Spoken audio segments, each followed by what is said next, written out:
A good field position for the Bucks as they run on the field with 8:21 left in this football game. And since we just laid a little criticism at the feet of the Norristown special teams, we want to give them good credit there. Warren Burke really forced that play by beating his man down the field. You really have to have the first man down coming clean, and that time it was Burke. Burke forced the returner up inside and allowed a couple of guys to step up and make the tackle. Down by 21 and get the first down. You may not get the ball back here plus juice the rest of the time. They got 8:21 remaining. So at the 45-yard line for CB West, they find a way to shut down your offense, and Norristown hasn't been able to do anything to explode tonight. Mike Orhel. Handoff is to Sean Michael Janssen coming around this side. And they've gotten back to the line of scrimmage. Great job by Norristown defense. I think this is going to go against the secondary here of Norristown. This is where lack of concentration, and now the score 35-14. The holding on CB West. I'm sure there's some people in here that disagree with that call. I think they disagree with it just because they can't understand how it would have happened 10 yards off the line of scrimmage in the Norristown defensive secondary. Certainly is a strange place for that holding to take place, but yet again, another penalty as the Bucks try and spring Janssen around the end. But right now, it's not about the Bucks moving the ball downfield. It's just about them keeping the ball in their possession. So they'll get bumped back 10 yards. Be 1st and 20 from the 35-yard line.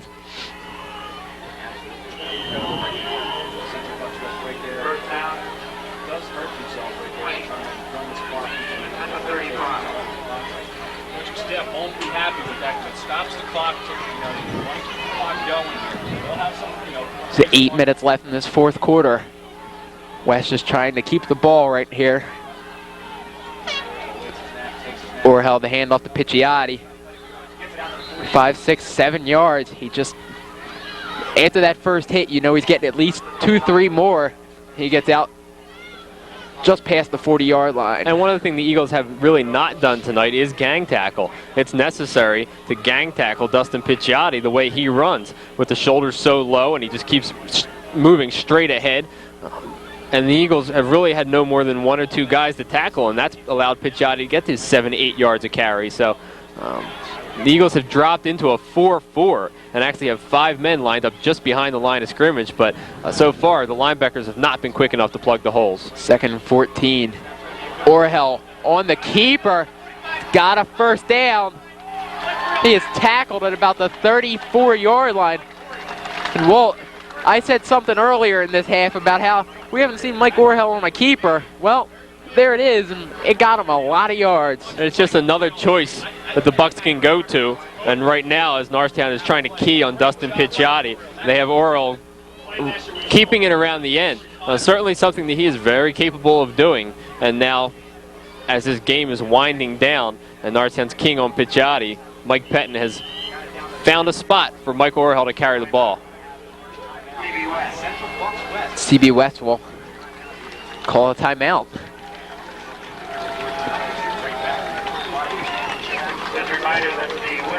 And Walt, you can tell this is, we're not deep enough into the playoffs yet because CB West has actually thrown the ball a couple times, and we know how they like to shorten the amount of times they throw the ball as they get towards the state championships. And the one thing that they will do is mix up their offense just enough depending on who they're playing. They felt that Norristown at the beginning of that fourth quarter was really going to pull up tight, really try and commit everybody to stopping the running game, so they decided to spread them out a little bit, and Norristown had to make that adjustment. It's not that they won't throw the ball. We saw a Penridge team last week that really did not want to throw the ball, did not like to throw the ball. It's not that they don't trust Orhel to throw it. It's just that they are so good at running the football. Why do anything else? And in their state championship game last year, they saw no need to do anything else, especially with a horse like Dave Armstrong. Just handing the ball. I think maybe 2 other guys touched the ball all game for West in that one, and maybe they totaled 5 carries. So they went to one thing. They kept it very, very simple. Against Norristown, they felt that Norristown was making some adjustments and that they had to come out and make some adjustments of their own. So they decided to go to the air a little bit. Now it looks like they're back to the ground game, but still mixing it up, getting Oral into the mix.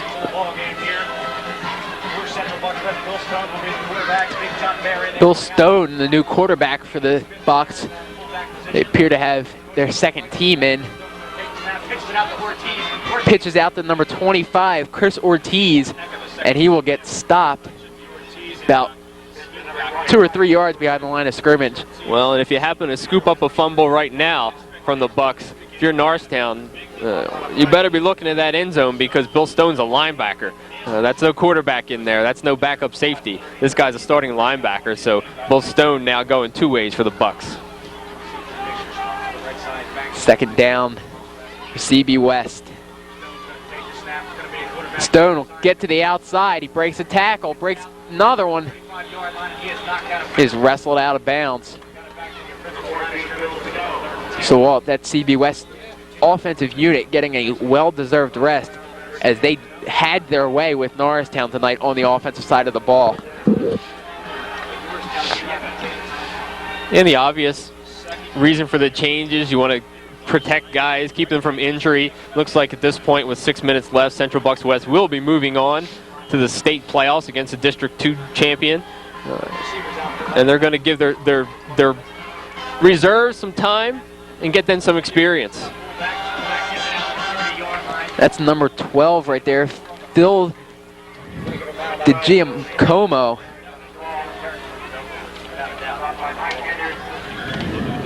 It'll be 4th down for the Bucks.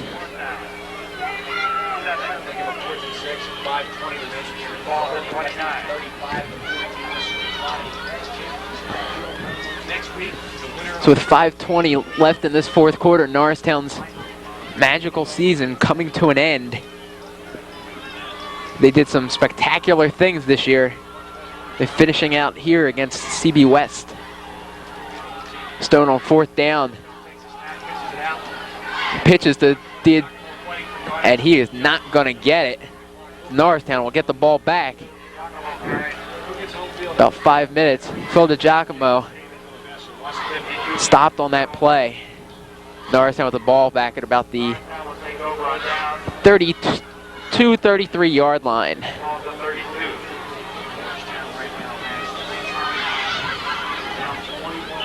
Norristown going to bring their first unit out onto the field. CB West takes another timeout.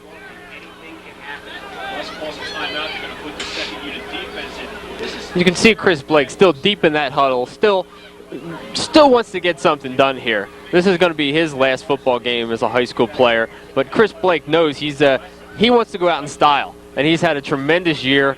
You don't often see such tremendous improvement from one year to the next. You have to give Chris Blake a ton of credit for working hard and working his way up to the point where a Norristown offense that isn't always the most imaginative, having some tremendous backs throughout the years, really was put into his hands, even with the greatness of Troy Swittenberg. The coaches just trusted him with more and more and more throughout the year. And Chris Blake right now, I think if you watch him in the huddle, he's showing why they did that. And his leadership is really coming through even from up here. Well, Walt, Chris Blake, I got to say one of the smartest and one of the best arms that I've seen in a long time out of a high school quarterback. He's done such a great job leading this offense to where it has gotten to. Chris Blake on 1st down. Rolling outside. He is sacked. That's the one thing that Chris Blake does not do. He's not a scrambler. He's not that type of quarterback. He is a stay in the pocket, take the hit and deliver the ball kind of quarterback. When he gets to there, you know there's some problems out there, and he can't find any receivers. And this has been one of the few games this year where he's been forced to roll out and forced to get out of the pocket. And right there, he did show some elusiveness, but I think the one thing he has not done a lot all year, so he hasn't had a lot of practice at it, is rolling out and then looking for his receivers. Blake on the draw to Swittenberg. Nothing doing. That line for CB West.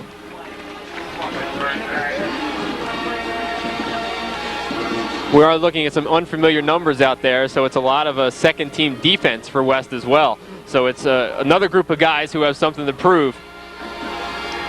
Well, you may say second unit, but sure there's still some pretty big guys out there. Well, big and talented, and the one thing you know from top to bottom, number 1 to 99 on this roster, is that they will be well coached and they will be disciplined. The Norristown Eagles on third down. And you see again, they got James Edmonds on the left side, covered too deep. That's really shut down the Norristown passing attack. Blake back to pass once again. Finds Darryl Johnson. Nice spin move. Lost a piece of equipment there. Darryl Johnson trying to get a first down. Did not quite get it.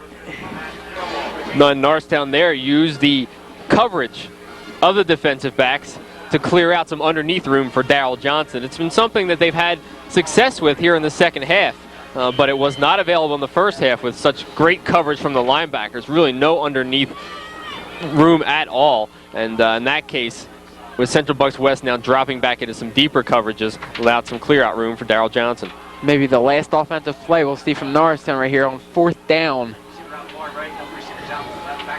Blake back to pass once again. Behind Johnson. They'll give the ball up on downs. That second unit of CB West doing a nice job out there, shutting down the Norristown offense. Well, they shut them down. They shut down their deep passing attack. And if you've watched Norristown this year, you know that they like to throw the ball all over the field, but they really like to throw it deep. And James Edmonds with only one catch, and that had to be a one-hander tonight. That's all you need to know about how the Bucks defense is shutting down the Eagle offense. All right, well, it says it all. They did a CB West, you have to commend them. They did an absolutely fantastic job preparing for this game. This Norristown team, maybe just a little bit overmatched tonight against such a powerful team. Bill Stone now, quarterback once again. He'll give the ball to number 43, Justin McDonald. He'll get pushed back behind the line of scrimmage. Well, this Norristown team has surprised us with a lot of stuff this year. They've done some great things. A team that's coming off of a losing season last year. They came back this year and looked very strong. Yeah, this is one of the greatest bounce backs I've seen in a high school football team. I mean, really a team that had Troy Swittenberg last year, Chris Blake as an emerging quarterback, but had a lot of problems on both sides of the line. This year they found two tremendous receivers. Their offensive line really came together, and their defense was solid. It did the job just enough to get the offense the ball back. And, you know, it's a pursuit defense, and when you're outsized, there's not a whole lot that's going to overcome that. I think you're seeing that tonight. But it is a team that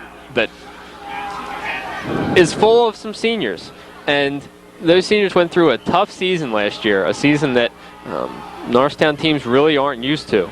And this year, when they were put in some tough spots against Truman and then a big game on the road against the Knights to get into the playoffs, really responded well. So a lot of guys can take a lot of things out of this season onto the rest of their lives. Stone rolls out to this side. Is tackled from behind by number 15, Mike Wilson. Well, these guys have nothing to hang their heads about.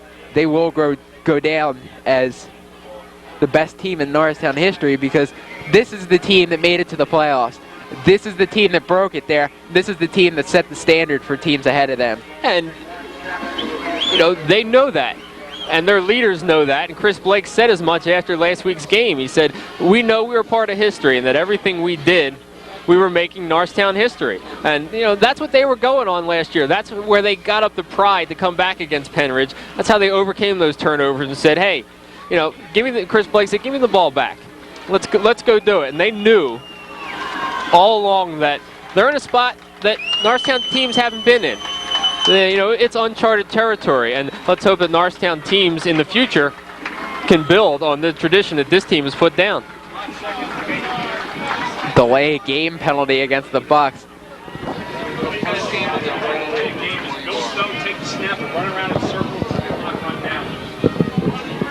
So Norristown, nothing, like we said, nothing to hang our heads about, and this is a task that not many people would envy. And according to the rankings, there's only 8 teams in this country that are better than this team. And to think with all the high schools in America, this is the 9th best team.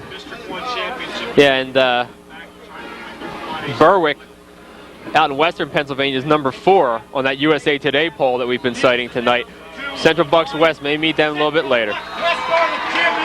So CB West, congratulations to them. They are the Class 4A District 1 champions once again, as they have defeated the Norristown Eagles here tonight, 35-14. A great effort by both teams tonight, but CB West dominated in the second half, did what they had to do.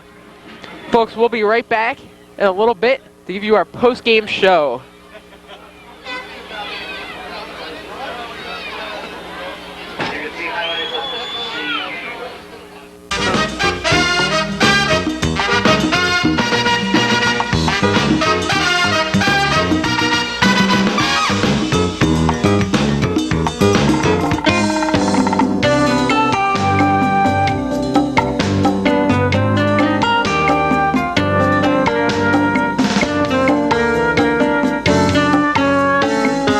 Field, where tonight CB West defeated Norristown 35-14 to become the Class 4A District 1 champions.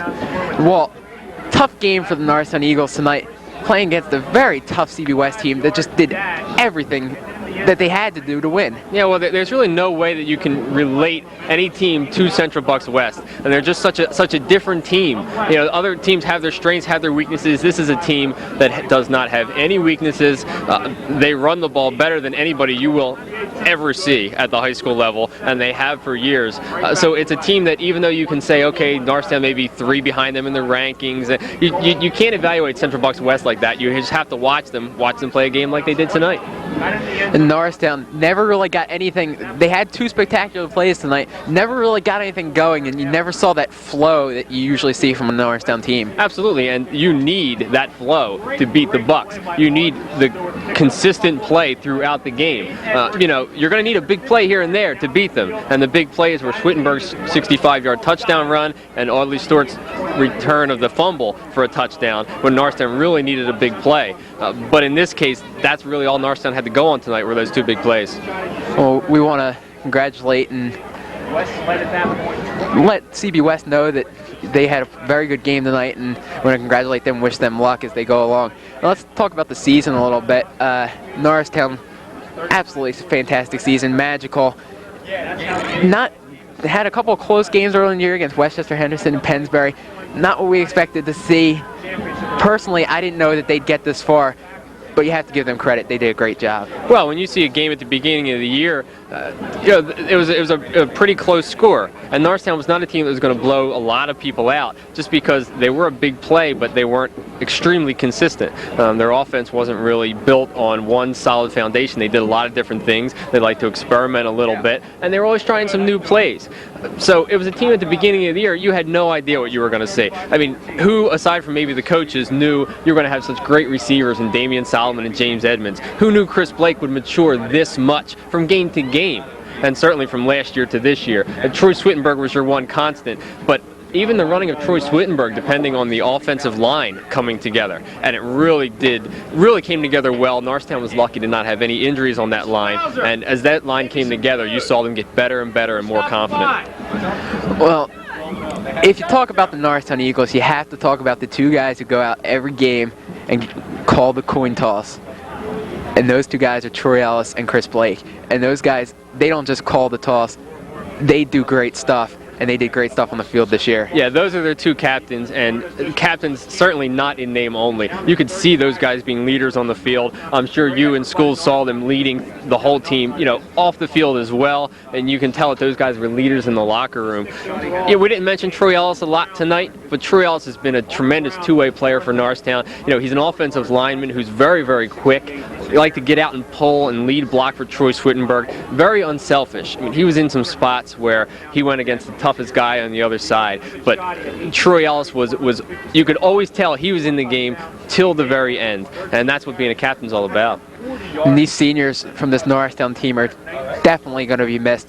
This was a great bunch of guys to have to call games for, and it's really a shame that they have to separate now. But next year is going to be an exciting year. We have the emergence of Audley Stewart as a fun running back, and Troy Swittenberg, of course, in his third year is going to do such a great job in that backfield. And I think after this year, I mean, the Norristown coaching staff now has just opened up whole new dimensions for this Norristown team. Obviously, a lot of it depends on the guys that they have on the field, but I think what you have now is a Norristown team that can replenish. And year to year, after what you saw this year, I mean, you have to go into every season now very, very excited. And that's because now Norristown, moving to a new division even, they have a taste of the playoffs.